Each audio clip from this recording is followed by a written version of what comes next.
Hi everyone, कैसे हैं सब। उम्मीद करता हूँ कि सब खैर खैरियत से होंगे। पिछले लेक्चर में प्राइस को हमने डिटेल में देखा था कि जो हम प्राइस डिस्प्ले कराते हैं प्रोडक्ट की, वो कितनी टाइप्स की होती हैं। तो उसकी हमने डिटेल पढ़ने का मकसद ये था कि आपको पहले ये चीज़ें समझ होंगी तो तभी आप उसकी लॉजिक बना सकते हैं। पहली जो हमने प्राइस डिस्प्ले करानी है वो है सिंपल प्रोडक्ट प्राइस, जिसके अंदर कंपेयर प्राइस हो सकती है और उसके साथ प्रोडक्ट की प्राइस भी हो सकती है। अगर सेल होगी तो हमने कंपेयर प्राइस डिस्प्ले करानी है, अगर सेल नहीं होगी तो हमने सिंपल प्रोडक्ट प्राइस डिस्प्ले करा देनी है।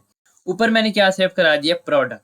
मैं आपको ऐसे समझा दूं कि जैसे हम कोई टाइटल डिस्प्ले कराते हैं तो वो कैसे कराते हैं, इस तरह से कराते हैं, प्रोडक्ट डॉट प्राइस या product dot title, product dot title. अब प्रोडक्ट डॉट प्राइस, तो मैंने ऊपर क्या किया, ये टारगेट क्यों बनाया है, क्योंकि अगर मैं इस तरह से कोई ऑब्जेक्ट लिखूंगा प्रोडक्ट डॉट प्राइस तो वो क्या करेगा, सिर्फ प्रोडक्ट की प्राइस लेके आएगा। तो टारगेट बनाने का मकसद ये था कि अगर किसी ने वेरिएंट की प्राइस डिस्प्ले करानी है तो उसके लिए क्या यूज करेंगे हम, product dot first selected available variant.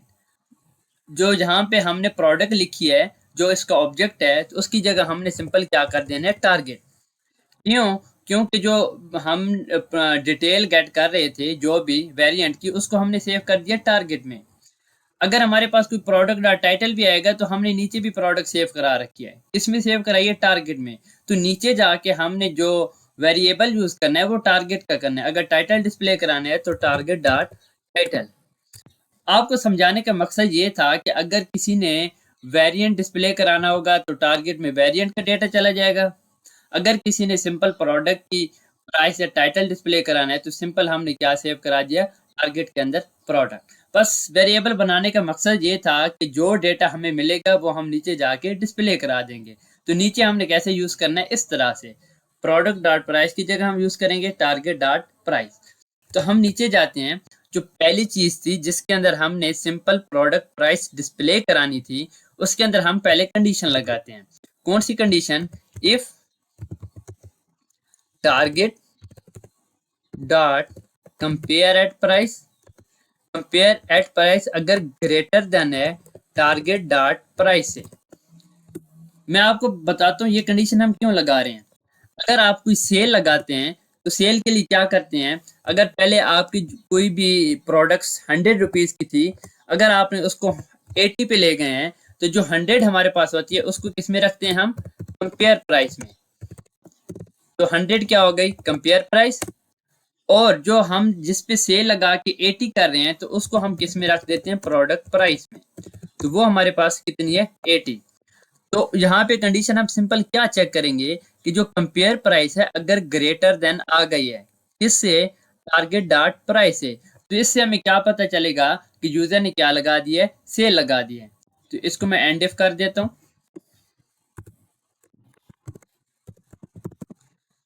और इसके अंदर एक और कंडीशन है कि अगर हमारे पास सेल नहीं है, तो सेल अगर नहीं है तो हमने सिंपल क्या कंडीशन लगानी है, एल्स की कंडीशन लगानी है। तो कंपेयर प्राइस में हमने दो प्राइसेस डिस्प्ले करानी है। पहली कौन सी होगी, मैं नीचे एक डिव बना लेता हूँ, इसके अंदर स्पैन रख देता हूँ। और स्पैन के अंदर हमने सिंपल क्या डिस्प्ले कराना है, target dot compare at price. और उसके साथ हमने सिंपल इसके साथ जो फिल्टर यूज करते हैं वो करते हैं मनी का। नेक्स्ट हमने क्या करना है, ये जो प्राइस होगी इसको हमने कट करके शो कराना है, क्योंकि पहले कितनी थी, 100।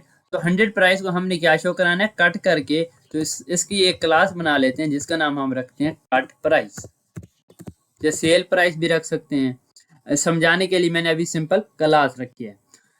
एक ये प्राइस हो गई, इसके ऊपर मैं एक क्लास बना लेता हूँ जिसके अंदर मैं लिखता हूँ कंपेयर प्राइस।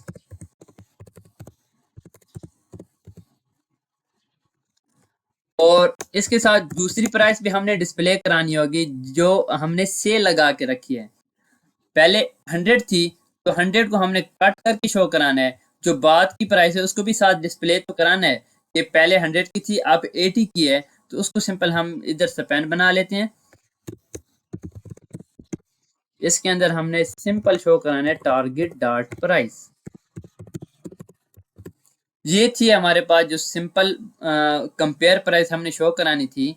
जो हमने कहा था कि अगर सेल प्रोडक्ट होगी तो उसके अंदर दो प्राइसेस शो करानी है, एक होगी कंपेयर की जो हमने यहाँ पे शो करा दिया है, दूसरी मैंने कहा था आपको प्रोडक्ट प्राइस जो हमने सिंपल यहाँ पे शो करा दिया है। और उसके साथ एल्स की कंडीशन है। तो एल्स में सिंपल क्या है कि अगर हमारे पास कंपेयर प्राइस नहीं है तो सिंपल हम ये वाली टारगेट डॉट प्राइस शो करा देंगे। इसको मैं नीचे कॉपी कर लेता हूँ। जो ऊपर वाला एरिया था जो हमने ये कंडीशन आपको समझाई थी, जो मैंने आपको जितनी भी ये कंडीशन समझाई थी ये हमने कंप्लीट कर ली है। मैं इसको करता हूँ सेव। सेव करने से पहले मैं सिंपल सी ऊपर स्टाइल ऐड कर देता हूँ ताकि आपको चीजें समझ आ जाएं। Dot cut price.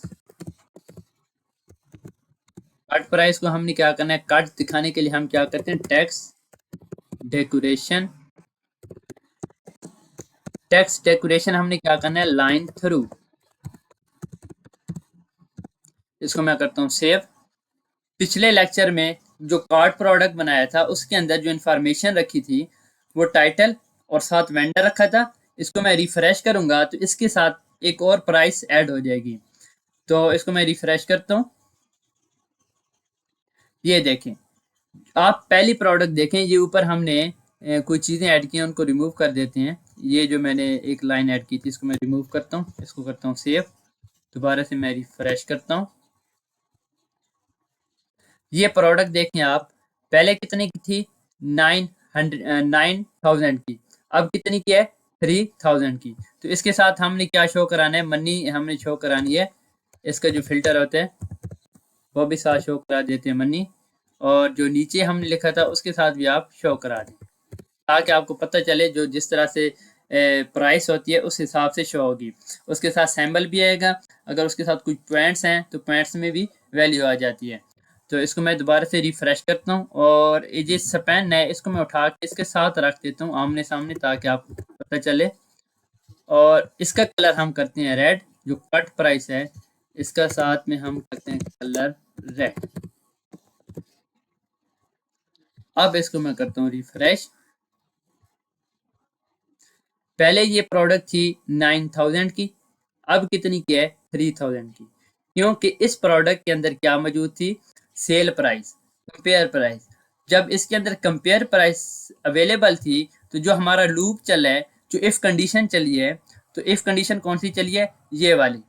अगर किसी प्रोडक्ट में कंपेयर प्राइस मौजूद नहीं है तो उसने क्या शो करा दी, सिंपल प्राइस। तो अगर हमारे पास पहली वाली कंडीशन रन नहीं होती तो उसने कौन सी कंडीशन रन कर दी है, नीचे वाली। ये सिंपल होता है प्राइस शो कराना। अब हमने एक प्राइस शो करा दिया। नेक्स्ट लेक्चर में हमने देखना है कि यूनिट प्राइस और B2B की प्राइस हम कैसे डिस्प्ले कराते हैं। अगर आज के लेक्चर में कोई भी इश्यू है, कोई चीज़ समझ नहीं आ रही तो आप मुझे मैसेज कर सकते हैं।